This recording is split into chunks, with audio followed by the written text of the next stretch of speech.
Bonsoir, je voudrais que l'on aborde un sujet Al Pi Chassidut et Al Pi Kabbalah, le sujet de la mort.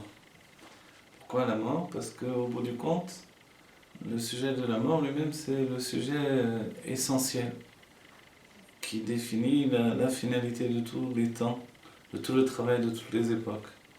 Vivre, c'est Chaim en hébreu. Chaim, c'est une lignée de vie, une influence de vie, une pulsion de vie. Et cette pulsion de vie, c'est quelque chose qui s'interrompt par le fait de la mavet, la mort. Dans la Géoula, Bila mavet la Netzar, Dieu va détruire la mort pour l'éternité. Aujourd'hui, la définition de la mort, selon la Chassidut, c'est aussi définir où commence la vie et où s'arrête la vie. Où commence la vie en réalité? La vie commence a priori dans la définition du monde humain, elle commence par la naissance. Selon la définition du monde spirituel, des mondes spirituels, alors la vie commence par ce que l'on va appeler la conscience de la vie. La conscience de la vie, c'est la conscience du Yesh, la conscience de l'existence. Et cette conscience commence par le monde de Bria, le monde de la création. Adam Arishon lui-même provient de cette énergie vitale, cette conscience du monde de la création. Et il faut préciser que c'est surtout après la faute qu'il pénètre dans le monde de la création tel qu'on l'entend aujourd'hui. C'est-à-dire à même de prendre sur lui la conscience d'une existence qui lui permettra de créer au sein de l'existence une résidence pour Dieu, lui faire une dirabatartonim, une maison ici-bas. On sait que pour Dieu, le fait qu'il lui soit fait une maison ici-bas, c'est le début de tout, le début de l'existence. Et pour nous, en réalité, l'existence, donc, c'est le cheminement d'une vie. La vie commence et la vie se termine par rapport aux mesures d'une existence. Et je reviens avec le terme de vie. La vie, donc, cette chaim, cette vie, elle commence, elle s'arrête selon ma définition de la vie. Donc la vie, qu'est-ce que c'est? La vie, c'est une tnoua, un mouvement qui nous entraîne vers nous-mêmes, depuis la part de nous-mêmes telle qu'elle est avant d'exister, avant de vivre dans le monde de la matière, jusqu'à cette part de nous-mêmes qui est après le monde de la matière. Donc il y a la vie spirituelle telle qu'elle est vécue avant la pénétration et la rencontre avec la matière, et la vie spirituelle telle qu'elle est après la rencontre avec la matière. Après la rencontre avec la matière, on peut dire que la vie spirituelle est d'une certaine manière hantée par le monde matériel. De là même la définition de Neshama Artilaït, une Neshama qui a du mal à se séparer de la conscience de la matière. Avant le monde de la matière, en fait, c'est une âme qui, elle, ne s'est pas encore confrontée à la matière, qui ne connaît pas le danger de la matière, la limite de la matière, l'enfermement de la matière et la possibilité de gérer dans la matière une conscience divine nouvelle. C'est-à-dire que malgré l'enfermement de la matière, il y a une possibilité de se libérer, de libérer la part de divin qui est dans notre esprit pour accéder à un niveau de divin libéré totalement. Un niveau de divin, de divinité libérée par une nouvelle conscience. Donc une conscience que l'on achète par un travail ici-bas. La vie, a priori on connaît, la vie c'est venir au monde, c'est acheter le monde par la mémoire.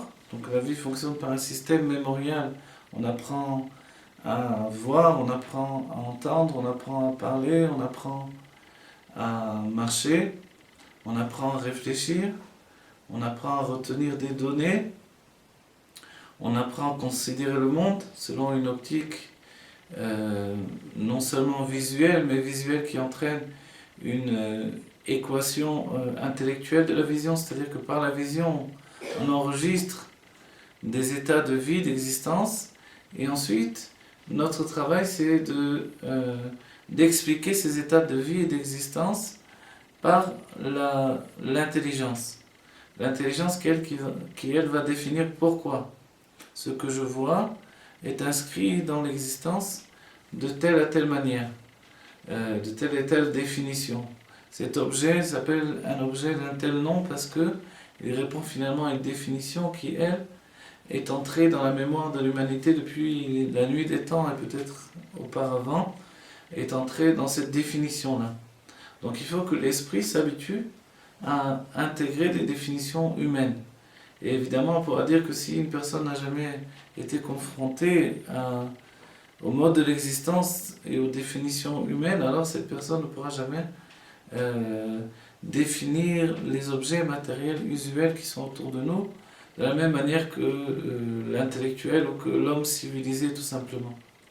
On pourra même dire qu'il y a une différence entre la vision de l'intellectuel, du chercheur, du scientifique et la vision de l'homme civilisé dans le sens simple. C'est-à-dire que pour chacun d'entre nous, un arbre que l'on voit dans un champ, c'est un arbre et c'est tout. Maintenant, pour un scientifique, c'est beaucoup plus que ça.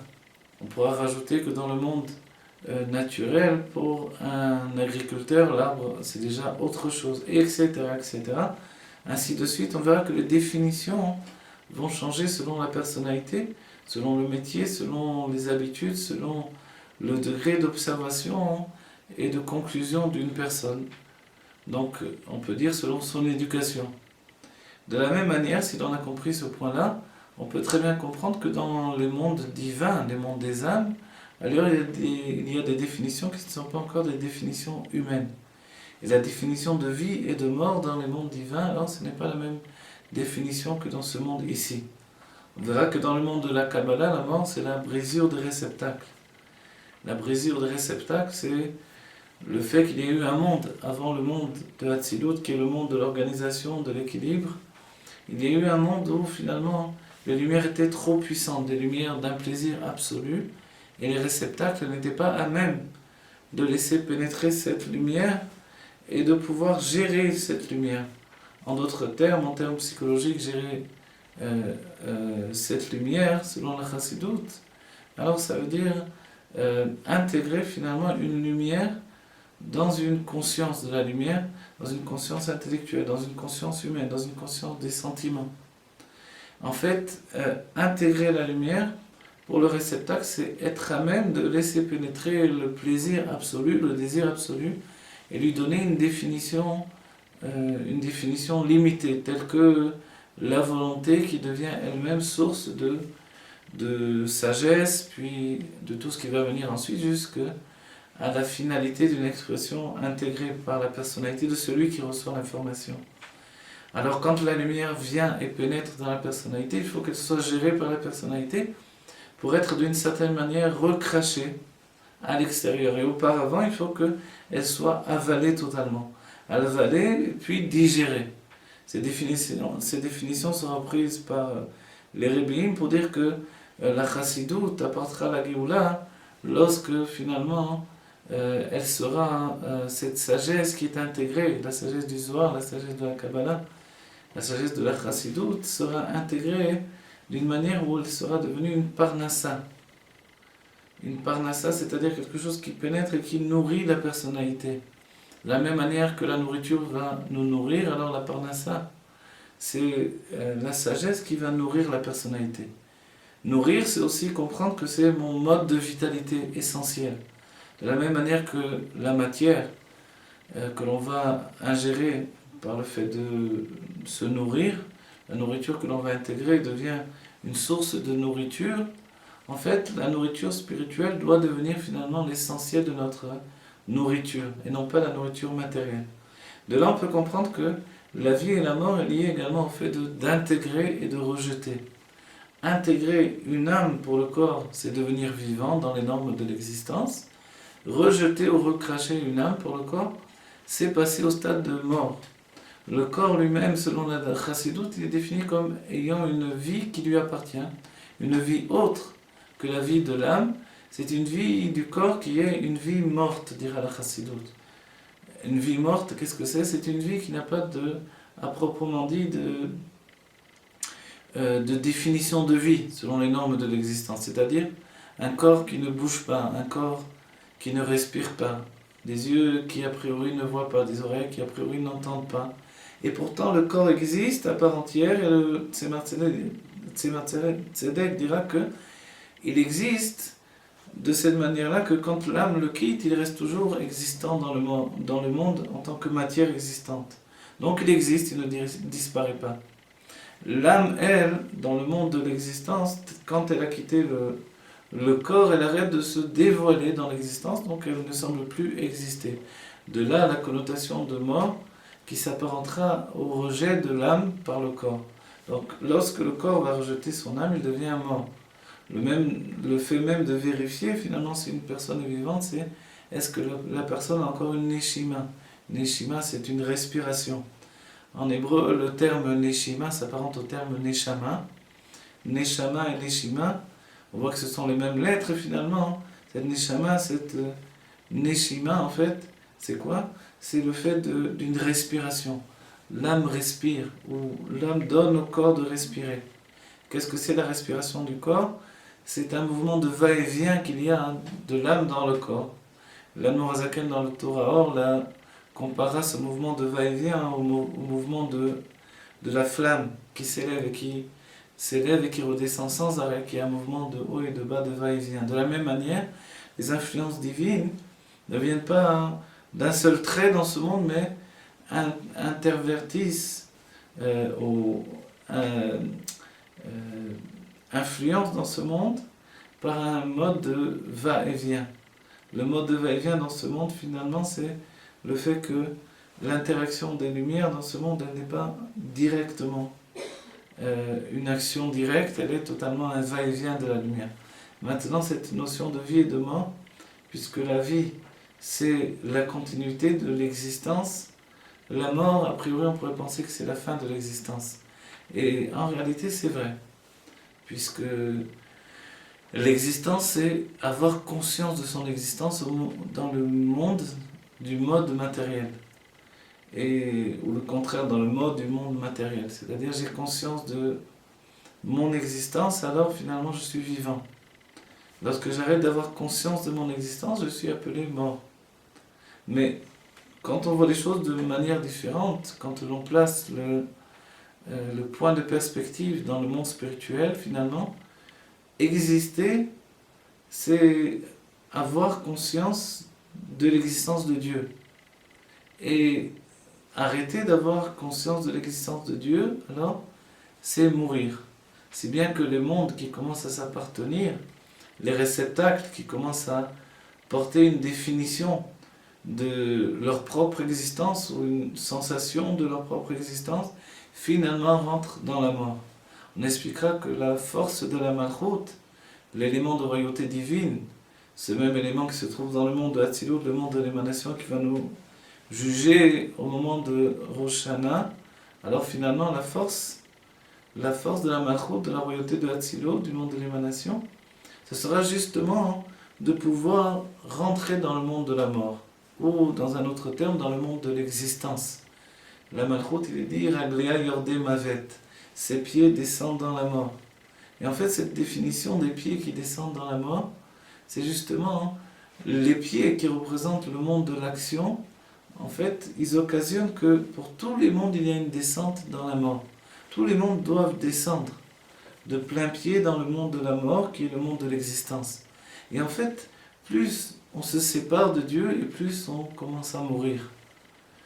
Plus on se sépare de Dieu, plus on commence à mourir. L'enfant qui est dans le ventre de la mère, totalement lié à Dieu, qui étudie toute la Torah, qui voit d'un bout du monde à l'autre, d'un bout du monde dévoilé à un bout du monde caché, Misof Alma Deit Galiad, Sof Alma Deit Kassia, de la fin du monde dévoilé jusqu'à la fin du monde caché.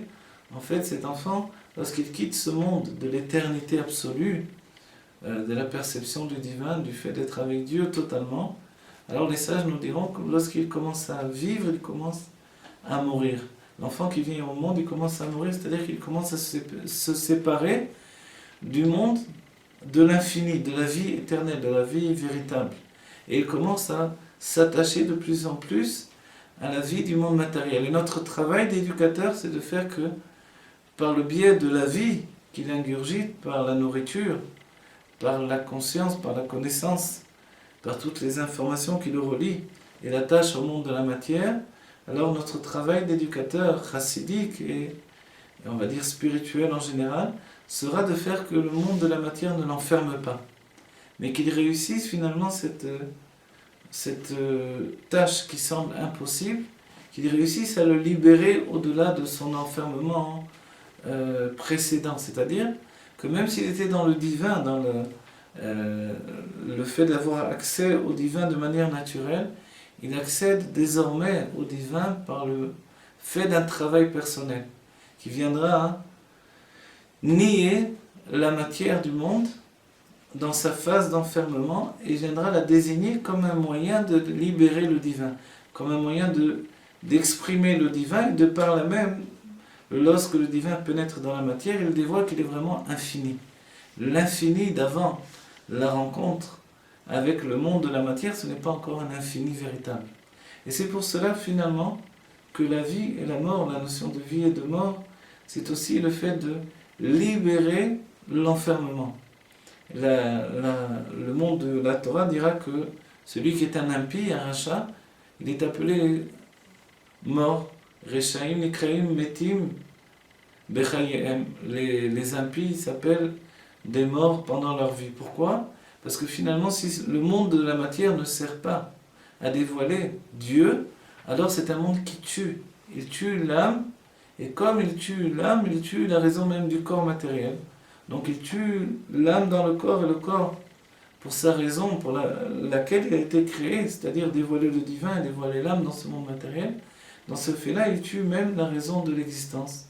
Donc en réalité, de ce fait-là, évidemment, les Rechaim, Nikraim, Metim, Bechayem, ils s'appellent donc, les impies s'appellent des morts dans leur vie. Parce que si la vie n'est qu'une vie matérielle, qu'elle n'amène pas un dépassement de la conscience de la matière pour elle-même, alors évidemment ce monde de la matière est un enfermement et il n'amène pas une libération. De cette façon-là, le fait de mourir, comme on entend, c'est de commencer à vivre une vie spirituelle finalement. Mais au bout du compte, celui qui vit déjà une vie spirituelle dans ce monde matériel, lorsque il meurt, entre guillemets, alors il ne meurt pas comme nous l'entendons. Il accède à une autre phase de son travail de vie spirituelle.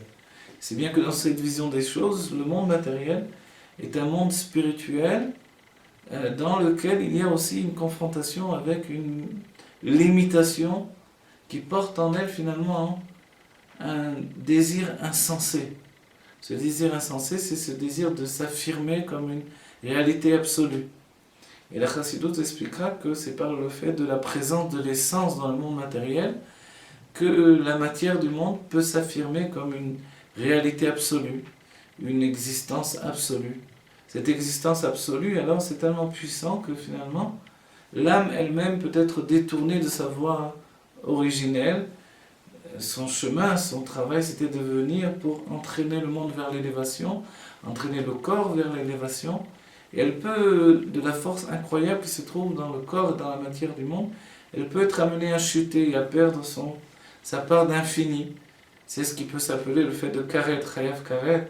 Celui qui est retranché du peuple juif, il est coupé de sa source divine que Dieu préserve. Et en fait, le but de tout ça, ce n'est pas simplement de quitter le monde de la matière, mais de l'entraîner avec nous dans les mondes spirituels. Et plus encore, une fois que nous avons fait ce travail du bas vers le haut, on doit également réaliser le travail qui fait que le monde spirituel vient et pénètre dans le monde de la matière à part entière, tout à fait. Non pas juste comme l'âme qui pénètre dans le corps, mais comme le Sovev Kolalmim, l'infini véritable qui entoure tous les mondes. Alors ce Sovev Kolalmin, il doit pénétrer dans le monde de la matière et réaliser finalement la rencontre entre l'infini véritable et la limite véritable entre guillemets, c'est-à-dire une limite qui est tellement limitée qu'elle ne comprend pas qu'elle porte en elle-même la base de l'infini, comme toute chose existence, puisque en réalité tout autour de nous, il n'y a qu'une seule chose, une seule matière spirituelle, c'est la lumière infinie de Dieu.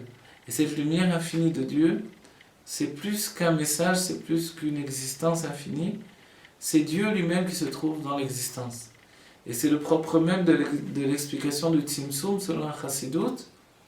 Selon la Chassidoute, le Tzimtzum, la contraction, le voilement de Dieu pour amener la naissance de la matière, du monde et des mondes. Finalement, ce voilement, il n'a pas occasionné un retrait du Créateur, mais au contraire une fusion entre le créateur et la créature et la création. Finalement, le Maor est venu à la rencontre du Or, le luminaire est venu à la rencontre de la lumière, et l'expression de l'Admorazaken, c'est que Aor Nichlal Bamaor, la lumière s'est englobée dans le luminaire. Si bien que nous sommes dans ce moment même, dans le ventre même du luminaire. C'est-à-dire que ce monde autour de nous, ce n'est pas autre chose que Dieu lui-même.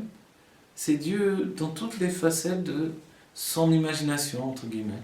C'est-à-dire que tout ce qui est autour de nous, c'est comme le monde que Dieu a imaginé, a projeté dans l'esprit, l'imagination humaine, et dans la réalité que la conscience humaine nous a donné d'intégrer. Et cette réalité-là, c'est une réalité qui est le fruit, l'aboutissement d'une réflexion divine, d'avant la création, d'une évaluation divine, qui se concrétise aujourd'hui, depuis la nuit des temps, mais depuis le moment où la matière a été créée. Et en réalité, donc la mort, qu'est-ce que c'est? La mort, c'est d'arrêter de vivre avec Dieu dans le monde de la matière. Et ça, c'est la mort à part entière. Et c'est pour cela qu'il y a un travail infini, un travail qui concerne chacun d'entre nous. Ce travail, c'est d'aller vers les Juifs, vers chaque Juif, et de transmettre à ce Juif la vie. La vie éternelle, une vie qui est une vie éternelle par le fait de l'acceptation de la présence de Dieu dans le monde matériel. Et c'est aussi la Géoula Mitidva Shlema. Savoir que tout autour de nous, ce n'est qu'une seule et même chose, Dieu. En al milevado, il n'y a rien d'autre que Dieu. Tout est Dieu. Et si tout est Dieu, finalement, il n'y a plus de mort. Bila amavet la netza. Dieu détruira la mort pour l'éternité. C'est le fait de la Géoula, de la délivrance. Et la mort sera détruite pour l'éternité. Parce que finalement, la conscience de la mort sera détruite pour l'éternité. Il y aura une conscience dans chacun d'entre nous de vie éternelle. Cette conscience de la vie éternelle, c'est de savoir que finalement, rien ne nous a jamais séparés de Dieu. Rien ne nous sépare de Dieu. Et même nos propres fautes ne peuvent pas nous séparer de Dieu. Et à chaque instant, on doit comprendre que nous sommes le fruit d'une vie éternelle. Triat Ametim, c'est d'amener non seulement l'âme à cette conscience d'une vie éternelle, mais de faire que le corps lui-même saisisse que toute sa notion de limite, de limitation, d'existence absolue dans un mode matériel, alors qu'il comprenne finalement que toute cette conscience-là, elle n'a pas lieu d'être, et qu'en réalité il est aussi infini, et plus infini encore, que l'âme elle-même, puisqu'il est le but de la création.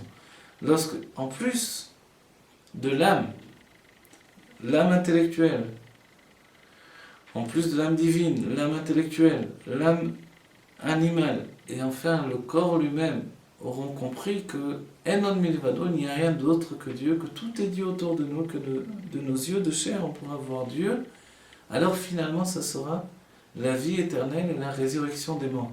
C'est-à-dire que les morts se ressusciteront d'une nouvelle conscience. La conscience que le corps lui-même est infini. Et que l'infinité du corps vient finalement de la présence de l'essence.